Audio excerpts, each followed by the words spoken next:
staying? Yes. Okay.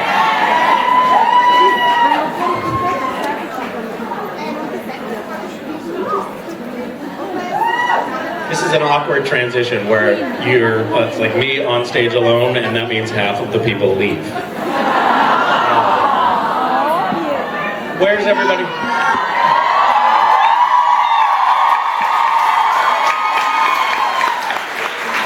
Where is everybody going? Seriously. On the screen behind you. JIB8 To the bathroom. That's fair. What? Oh, it says what's happening back there. I can see it. Got it. Hello, everyone. Yeah, that was a pretty traumatic morning for me. It kind of rattled me. And Cliff came over to pick Jared and Jensen up, and the very, very graphic bathroom sex was playing on the screen, and at that point we were just sitting on the couch like this watching, and Cliff came in and sat down. I was like, hey guys, we gotta get going, and he sat there for about 2 minutes before realizing what was on the screen, and it was sort of like a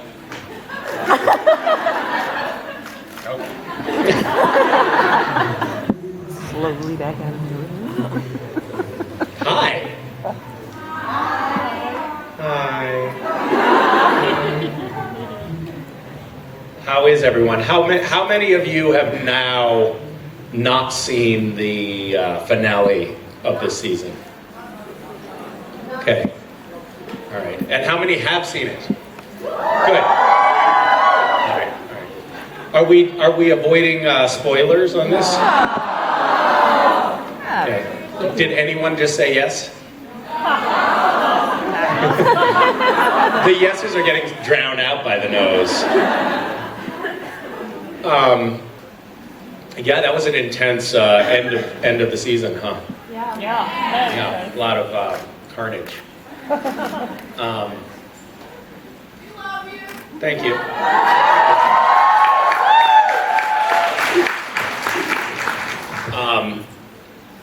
Great. Does anybody have any questions? Yes. Okay. What?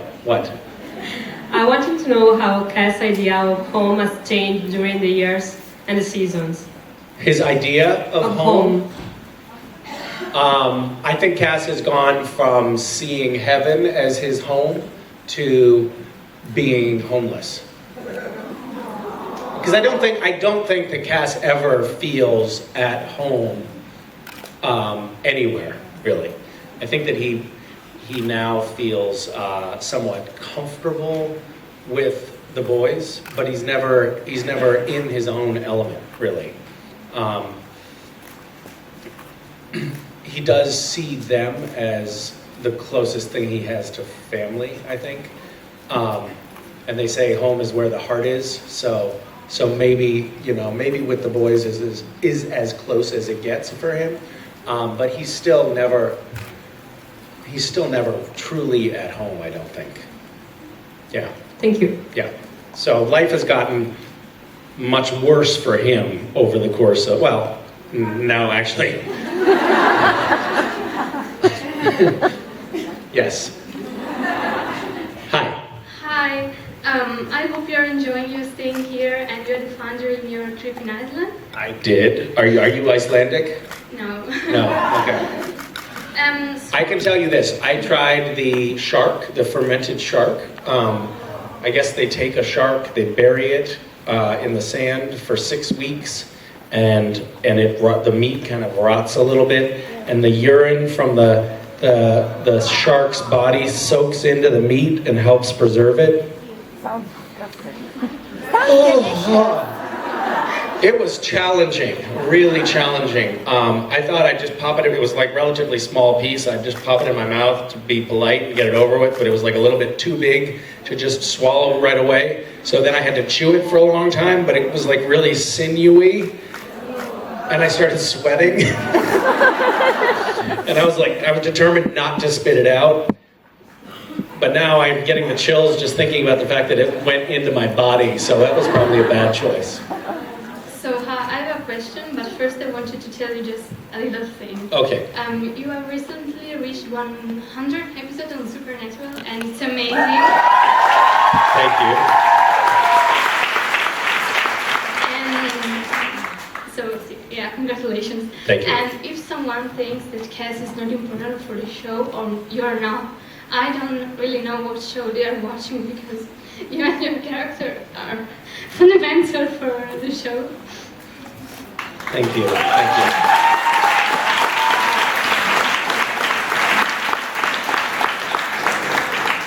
I wish for you, and Oh my goodness. I feel so strange, like I want to give you a hug about this poor fictitious character. I'm going to do that.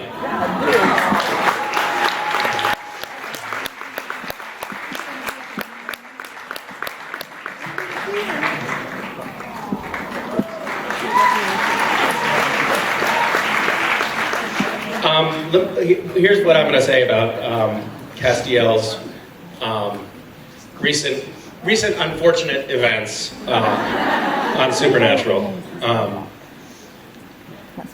I think that I think I'll be back on Supernatural in season 13.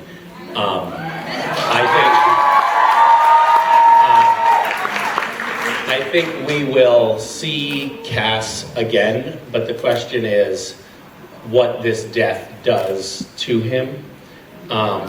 Is I think the one to wonder about.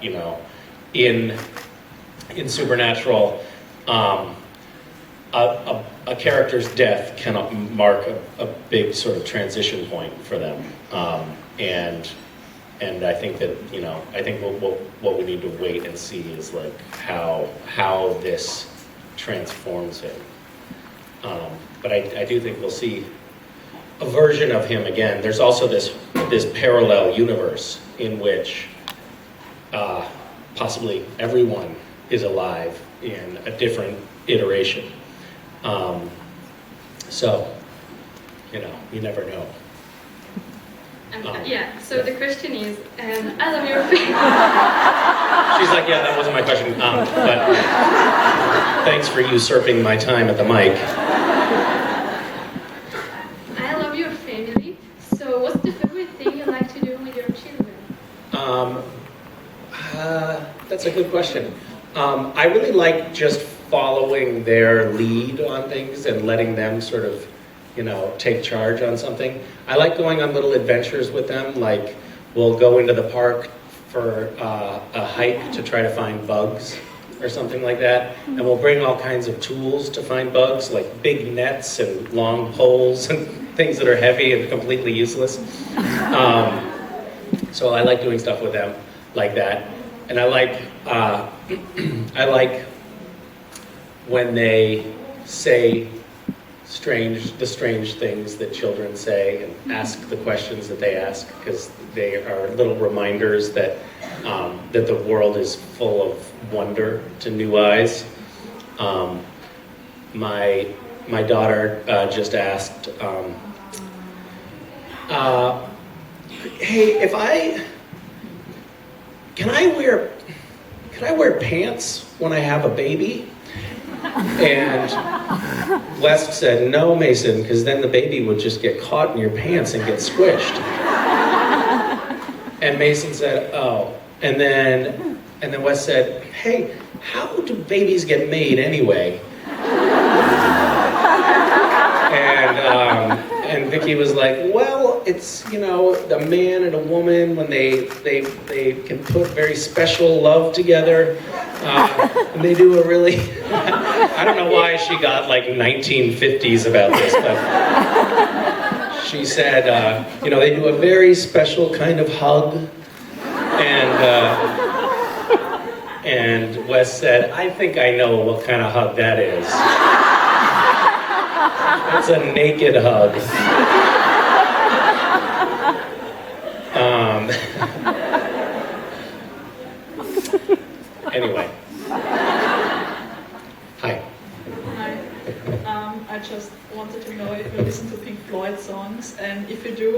is your favorite song? I don't know, the Wall, you know? Yeah. What about you? I like One of These Days and High Hopes. That's my favorite choice. Good choices. I have to put, it's been a little bit of time since I've been listening to Pink Floyd. I've got to put it back in circulation. Okay, thanks for the tip. Right. Hi. Hi. My question is about last year's Gish. Yes. Specifically about that item that required us to donate to help Syrian refugees, and that had quite an impact on myself. So I was wondering, what was the impact on you, and what was your experience? So, how many of you have done Gish? Yes. Those of you who haven't, you should try it at least once. I think you'll love it. You can sign up now. We're doing registration now, and you can either sign up by yourself or you can join a team.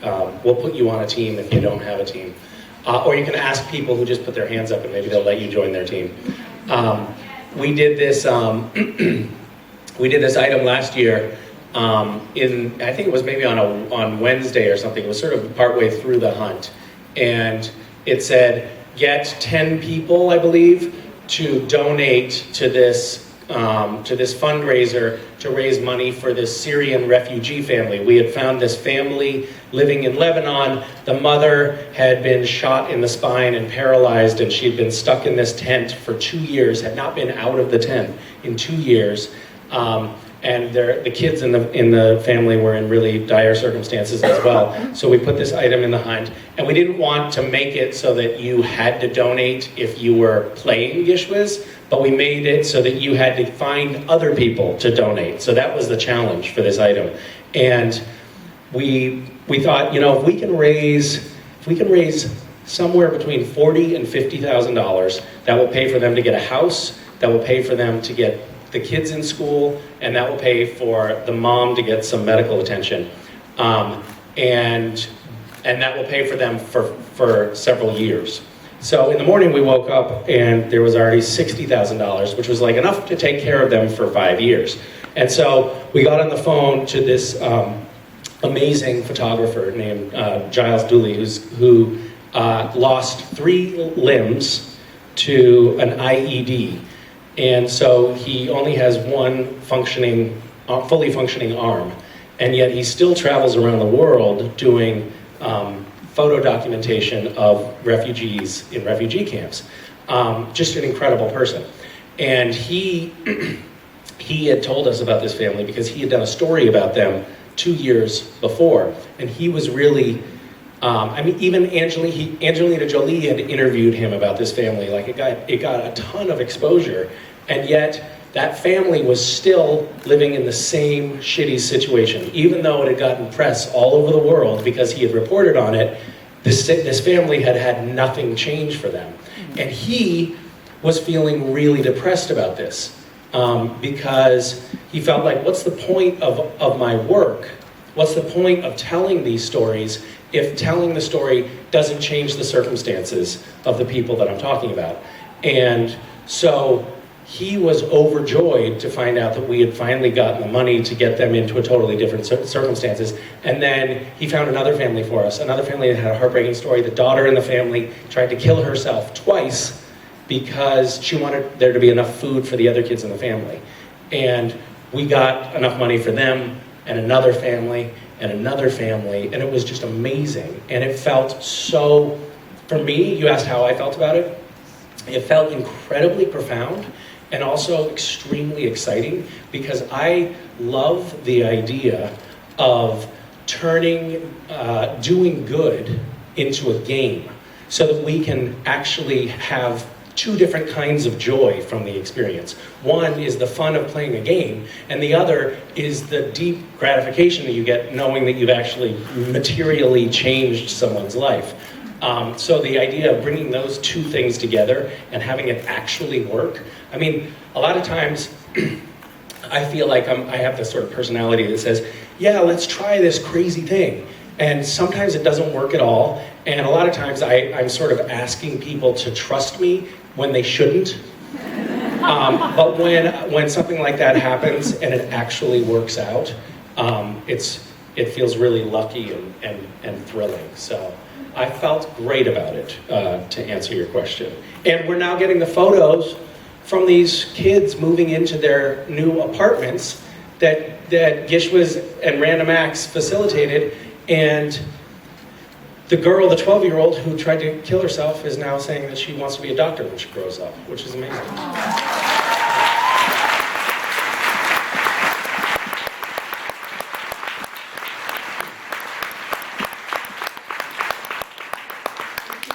Thank you. Hiya. Hi. I just want to say you're amazing in the season finale. I was like at the airport trying to keep it together because I was in public. Yeah, I lie very still.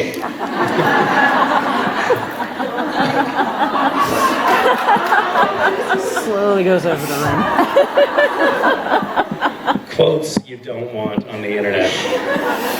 Yes, thank you. But my question was, I'm going to like Vancouver and the West Coast of America in July, and I was wondering what your favorite things to do and what you would like recommend going to see.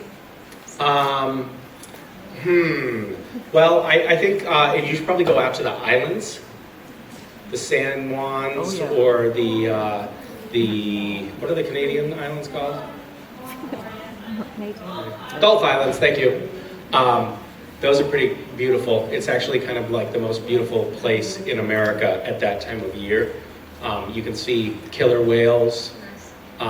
Yeah, we had a Gish item a couple of years ago, which was set in the San Juan Islands. You had to take a ferry to another ferry to an island, Lopez Island, where there was this kid, this 19-year-old kid that I had met, who made ice cream sundaes at this restaurant. Alex Guido was his name, and he made these sundaes that were really big, but he was also like really super proud of them, and he was basically challenging anybody who came in and ordered his sundae to actually finish the whole thing. And if they did, he would raise their hand up in the air like they were like a champion. And I just thought this was hilarious. And so I put that as an item in the hunt, like get an Alex Guido sundae and get and have him declare you a victor over the sundae. And then I remember distinctly, he did not have a driver's license. And there were so many people coming to the island, and the ferry was like 7 miles away. And so he borrowed somebody's car and started driving people to and from the ferry. And then he got pulled over by a cop and got a very expensive ticket for driving without a license. And then he got fired. So that worked out great. Sort of like the Syrian refugee story. So not always do things go perfectly, but then I heard later that he wanted to quit anyway, and Gish people actually raised money for him to pay for his ticket as well. So it worked out in the end. We helped him transition into a better career. He was too good for that place. Awesome, thank you. Hi. So this season you had a lot of emotional scenes, and they were actually really spectacular. I really love your acting. So is it easy to leave that back on set? What's happening? I'm having some trouble with this paparazzi down here. Okay, carry on. I'm sorry. Did you listen to anything? I didn't listen to anything. Just that that you had a lot of emotional scenes, and they were really powerful. And if they make us, the fans, feel this heartbroken when we see it, is it easy for you to actually leave it back on set and go back to your life when you have such emotional scenes? No photos.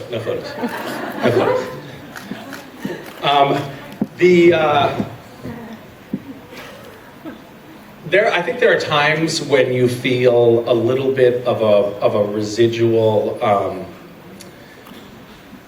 emotional kind of trauma from particularly hard scenes.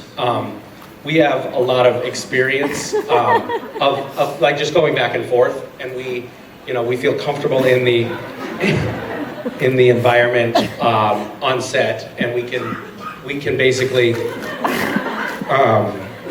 create a switch. I don't know. So it's easy sort of to toggle back and forth between being even in a very emotional state and just fucking around on set. But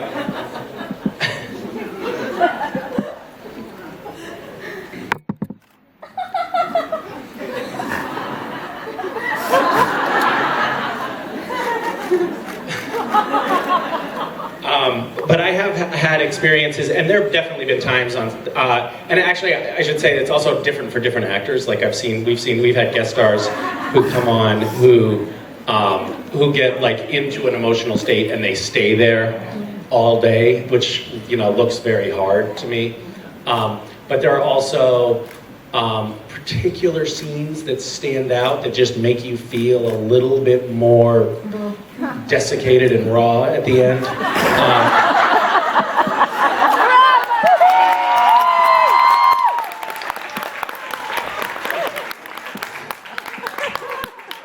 Damn.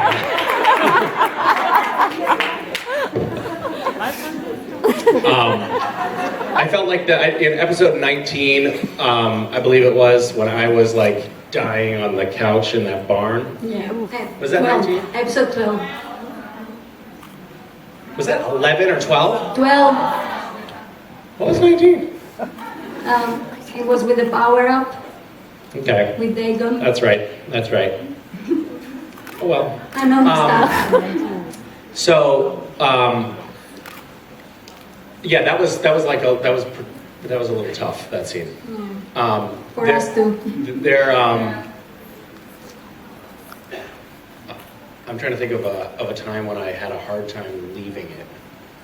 I did this movie Carla, where we're getting it's an awful, terrible movie. Don't watch it, but that character got into my head in a way that made me a little bit uncomfortable. Yeah. I thought I might have broken myself. Yeah. Thank you. Thanks for asking. Hi. Hi, Angel. Supernatural has changed a lot in all these years, and my question is, which was the episode that, in your opinion, transformed more your character of Castiel?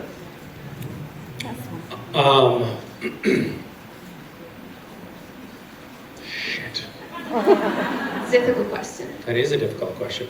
I think that Cass becoming human probably was the biggest transformation for the character in the long term, because I think that gave him, I think before that he just couldn't understand how humans were like they were, and then he had this experience that gave him a lot of empathy toward humans. So I think that was probably the biggest moment for him. I thought it was the trip at the strip club thing. No. That was transformative as well. If nothing else, to really showcase that he did not have game. That was a good episode for me as an actor. I'll tell you that much. We had this scene. I've told this story before, but we had this scene in the strip club, and Castiel had a beer, and I thought, oh, you know what would be more of this I can do. And then we did another take, and I was starting to feel it like right here. And then we did another take, and the director said, "Oh, Misha, that's hilarious. What you just did with the beer, do that again." Because the camera hadn't fucking been on me. So the first 4 pints of beer that I drank were just to practice. The camera didn't see it at all. I felt really sick. Yeah. Thank you very Thank much. you. No. No. Okay, thank you guys for being here. Thank you for being so lovely. And we will be seeing a lot of you over the next couple of days.